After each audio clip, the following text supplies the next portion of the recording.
안녕하세요, 여러분. 우리는 오후 성경 공부 시간에 계속해서 꼭 알아야 할 기독교 핵심 진리 20이라는 주제를 가지고 살펴보고 있습니다. 오늘은 그 12번째 시간으로 선택에 대하여 살펴보고자 합니다. 먼저 선택의 정의에 대해서 살펴보고자 하는데요. 그 정의는 다음과 같습니다. 하나님이 창세 전에 어떤 사람들을 택하시되 하나님이 미리 아신 그들의 공로 때문이 아니라 오직 하나님의 주권적인 선한 뜻으로 그들을 택하시는 일이다. 이것이 바로 선택의 정의입니다. 그래서 먼저 우리는 성경에서 선택 교리를 어떻게 이야기하는지를 함께 살펴보고자 합니다. 여러분, 바울과 바나바가 선교하는 그 내용을 우리가 잘 아는데요. 그때에 다음과 같이 사도행전에는 기록되어 있습니다. 이방인들이 듣고 기뻐하여 하나님의 말씀을 찬송하며 영생을 주시기로 작정된 자는 다 믿더라. 이렇게 얘기를 합니다. 여러분, 누가가 이 내용을 기록할 때에 영생을 주시기로 작정된 자라고 이제 이야기를 합니다.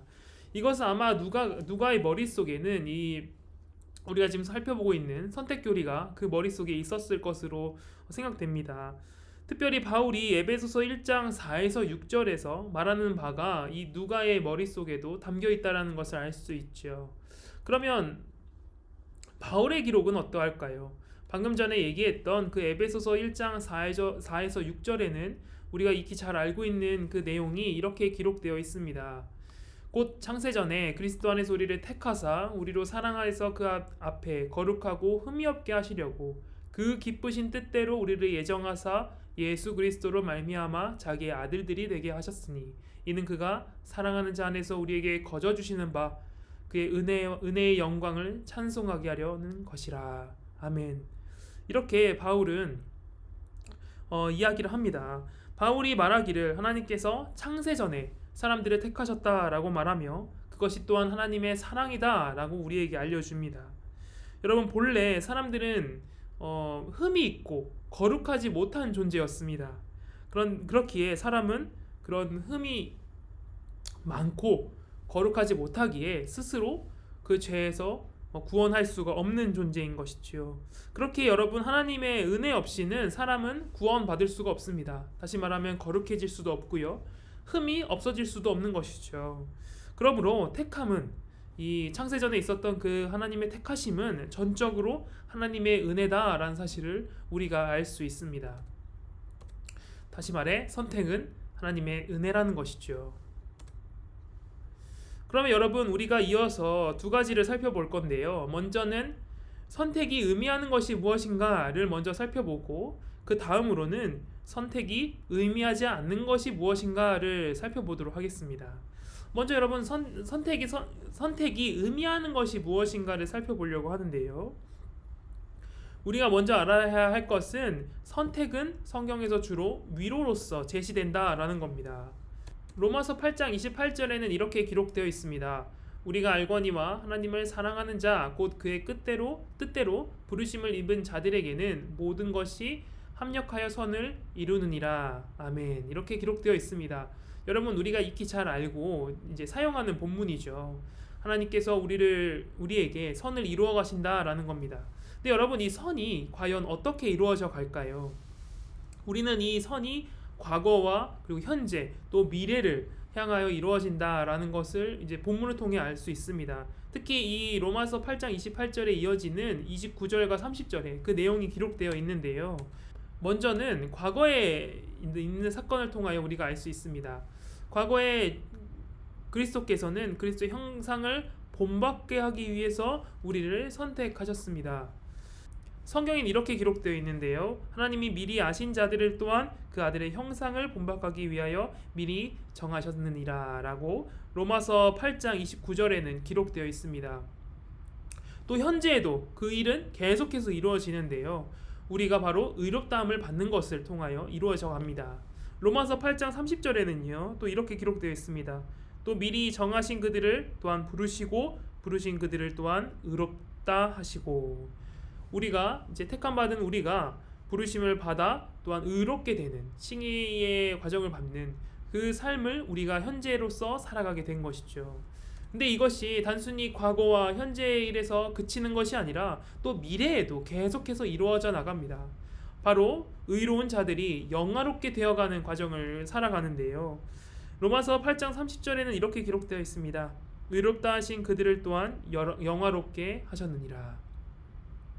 여러분, 영원 전부터 또 영원까지 우리가 살아가는 그 때까지 하나님께서는 우리 안에 계속해서 선을 이루어 가십니다. 우리가 선을 이루도록 우리를 이끌어 가시는 것이죠. 또한 선택은 하나님께서 우리의 선을 위하여 일하신다라는 확실한 근거가 됩니다. 이렇게 선택은 의미가 이제 이러한 의미를 갖습니다. 근데 여러분, 선택이 의미하지 않는 것들이 있는데요. 우리가 갖는 오해와 또 관련이 되어 있습니다.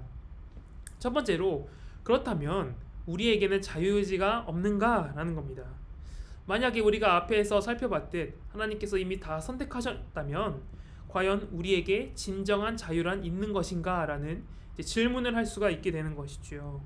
그에 대한 답으로 첫 번째로, 우리는 우리가 원하는 것을 행한다 라는 겁니다. 우리 모두는 여러분, 우리가 원하는 것을 하며 살아갑니다. 근데 그때에 하나님께서 우리에게 역사하신다면 우리의 선택 또한 하나님께서 원하시는 바와 완전히 부합하게 됩니다.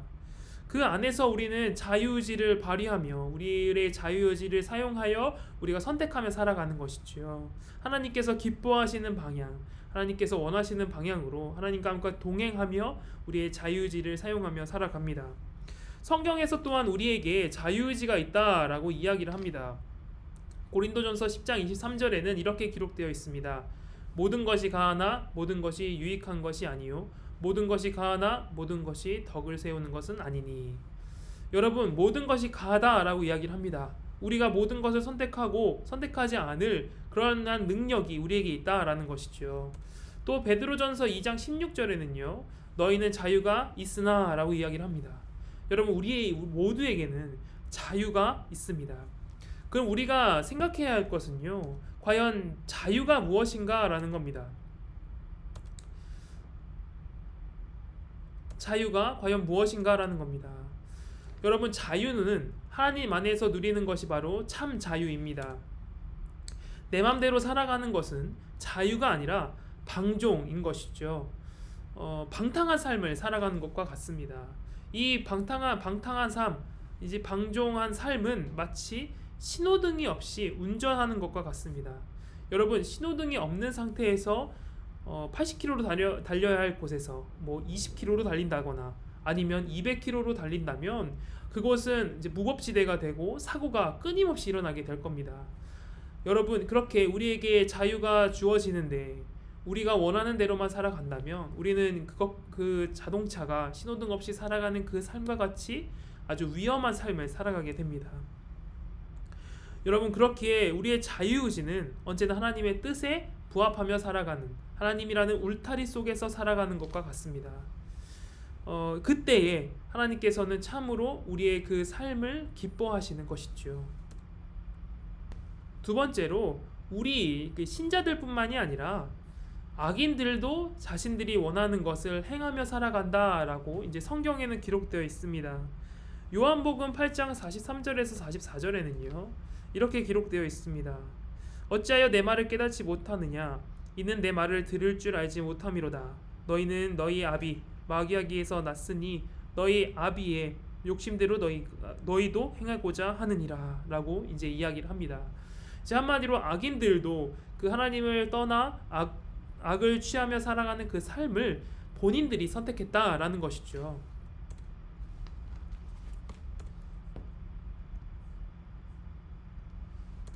이어서 또한 성경은 요한복음 5장 40절에는요. 이와 관련하여 악인들에 대해 이렇게 얘기를 합니다. 그러나 너희가 영생을 얻기 위하여 내게 오기를 원하지 아니하는도다 라고 또 성경은 기록하고 있습니다. 여러분, 이렇게 사람들은, 악한 사람들조차 자신들이 선택하여 그 악을 선택하여 살아갑니다. 그렇기에 사람들은 핑계할 수가 없는 것이죠. 로마서 1장 20절에는요. 이렇게 이야기를 합니다. 창세로부터 그의 보이지 아니하는 것들 곧 그의 영원하신 능력과 신성이 그가 만드신 만물에 분명히 보여 알려졌나니 그러므로 그들이 핑계하지 못할지니라. 이렇게 얘기를 합니다. 우리가 세상을 바라보며 그 세상 속에서 하나님을 바라봐야 하는데 그러지 못하고 악 속에서 살아가는 것은 우리의 잘못인 것이죠. 그렇기에 하나님께서 계속해서 우리에게 드러내심에도 불구하고, 하나님께서 자신의 존재를 알려주심에도 불구하고 그것을 올바로 보지 못하고 악을 선택하여 살아가는 우리 그 책임은 바로 우리 자신에게 있고, 우리는 그로 인하여 핑계댈 수 없는 자로서 또한 살아가게 됩니다. 여러분, 두 번째로요, 그렇다면 하나님께서는 불공평한 것이 아닌가라는 의문을 우리가 가질 수 있습니다. 하나님께서 불공정하시고 어떤 사람은 선택하시고 어떤 사람은 선택하지 않는다라는 것이 과연 공정한가라는 의문을 우리가 가질 수 있습니다. 그런데 여러분, 만약에 모든 사람들이 그 은혜를 누릴 수 있는 상황 가운데에 어떤 사람은 누리지 못하고 어떤 사람은 누리게 된다면 그것은 불공정할 수가 있겠죠. 그런데 여러분, 우리가 생각하는 그 상황은, 우리의 상황은 그와는 전혀 반대의 상황입니다. 여러분, 공평이 무엇인가 우리가 생각해 봐야 되는 건데요, 모든 사람은요 본래 구원받지 못하는 존재입니다. 왜냐하면 그 사람들은 모두 죄를 지으며 살아가기 때문입니다. 그렇기 때문에 그 사람들이, 모든 사람들이 받아야 할 것은 구원이 아니라 바로 하나님의 형벌인 것이죠. 그것이 바로 하나님의 공의가 바로 서는 길입니다. 그런데 그렇게 모든 사람들이 죽어야 될 상황 가운데서 하나님께서는 특별히 은혜를 부어주십니다. 하나님께서는 희망 없는 자들에게 희망을 주시는 것이죠. 구원을 생각할 수 없는 사람들에게 구원을 생각하는 겁니다. 그래서 여러분, 이 구원받을 수 없는 사람들, 하나님의 은혜를 입을 수 없는 사람들 가운데서 하나님께서 단 3명만 아니면 4명만 구원하셨다라고 해서, 그 은혜를 베풀었다고 해서 우리가 하나님을 원망하고 공평하지 않다라고 외칠 수 없는 겁니다. 왜냐하면 본래 하나님께서는 그러한 은혜를 주시지 않아도 되는 분이시기 때문인 것이죠. 그렇다면 여러분, 세 번째로, 하나님께서는 모든 사람들이 구원받기를 원하시지 않는가라는 이제 의문을 또 갖게 됩니다. 그런데요 여러분, 베드로후서 3장 9절에서는 이렇게 기록되어 있습니다. 주의 약속은 어떤 이들이 더디다고 생각하는 것 같이 더딘 것이 아니라 오직 주께서 너희를 대하여 오래 참으사 아무도 멸망하지 아니하고 다 회개하기에 이르기를 원하시느니라 라고 말씀하십니다. 여러분, 이 성경 말씀과 같이 하나님께서는 사람들이 모두 하나님의 자녀로 들어오고 자녀가 되고 모두가 다 구원받기를 원하십니다. 그런데 여러분, 우리가 한 가지 기억할 것이 있는데요, 그것을 원한다라고 하여서 모든 사람을 구원해야 할 의무가 하나님께 생기는 것은 아닙니다. 그렇기 때문에 하나님께서 모든 사람을 구원하지 않으셨다라고 해서 우리는 비난할 수 없게 되는 겁니다. 여러분, 결론을 맺고자 하는데요, 우리는 우리는 선택에 대해서 두 가지를 기억해야 합니다.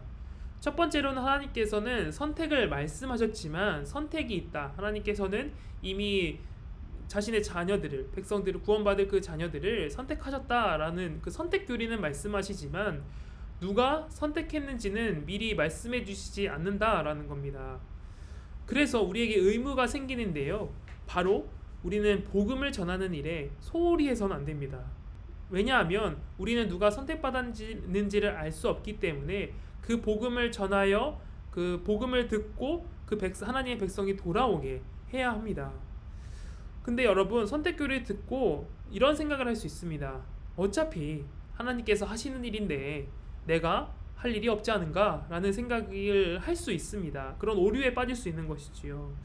그런데 여러분, 우리가 이때 중요한 것이 한 가지 있는데요, 바로 하나님이 계획하신 그 뜻이 이루어지는 것은 바로 사람을 통해 이루어진다라는 겁니다. 이것은 복음을 전하는 일도 마찬가지입니다. 하나님께서는 그 복음을 전할 때에 사람들의 입술을 통하여 그 자신의 뜻을 전하도록 하나님께서는 이끌어 가십니다. 그러므로 여러분, 선택교리는 우리를 무기력하게 만들지 않습니다. 하나님께서 다 선택하셨기에 사람은 할 것이 없고 자유의지도 없고 그냥 하나님께서 이끌어 가시는 대로만 마치 물에 사람이 몸을 맡겨 떠내려 가듯 그렇게 살아가면 된다라고 이제 생각하기 쉬운데, 그런 것을 말하기 위한 교리가 선택교리가 아닙니다. 하나님께서는 복음 전도를 통해 자신의 백성들을 모으시고 또 우리는 그 안에서 힘을 얻어 살아가게 되는 겁니다. 두 번째로, 선택은 능력 없는 우리를 불러주시는 하나님의 품으로 불러주시는 은혜 교리다라는 사실입니다. 우리는 앞서 말했듯이 죄를 지었고 하나님의 은혜 가운데서 멀어져서 죄를 지으며 오히려 하나님을 분노케 하는 자들로 살아갑니다. 그런데 하나님께서는 그러한 자들을 선택하시고 은혜를 부어주셔서 우리를 자신의 자녀로 다시 삼아주시는 것이죠. 그렇기 때문에 이 선택 교리는 분명히 하나님의 은혜가 담겨있는 그러한 교리입니다. 그렇다면 여러분, 우리는 어떻게 살아가야 할까요? 이 선택 교리 속에서 우리는 어떻게 살아가야 할까요? 에베소서 1장 12절에는 우리에게 이렇게 말하고 있습니다. 이는 우리가 그리스도 안에서 전부터 바라던 그의 영광의 찬송이 되게 하려 하심이라. 이렇게 얘기를 합니다. 하나님께서 우리를 택하시고 불러주셔서 그 은혜 가운데 살아가시게 하는 것은 결국에 그의 영광의 찬송이 되게 하여 하나님께 영광을 돌리는 삶을 살아가게 하기 위하여 우리를 택하시고 부르신 겁니다. 사랑하는 성도 여러분, 그 은혜를 날마다 기억하며 살아가시기 바랍니다. 우리는 하나님의 택하심을 받아 그 죄에서 멀어져가며 살며 하나님을 기쁘게 해드리는 자들로 살아갑니다. 그 은혜를 기억하시며 주께서 우리에게 부어주신 그 택하심의 은혜, 그 선택의 교리, 그 선택의 은혜를 기억하시며 날마다 하나님께 감사하며 살아가는 우리 모두 되길 바랍니다. 감사합니다.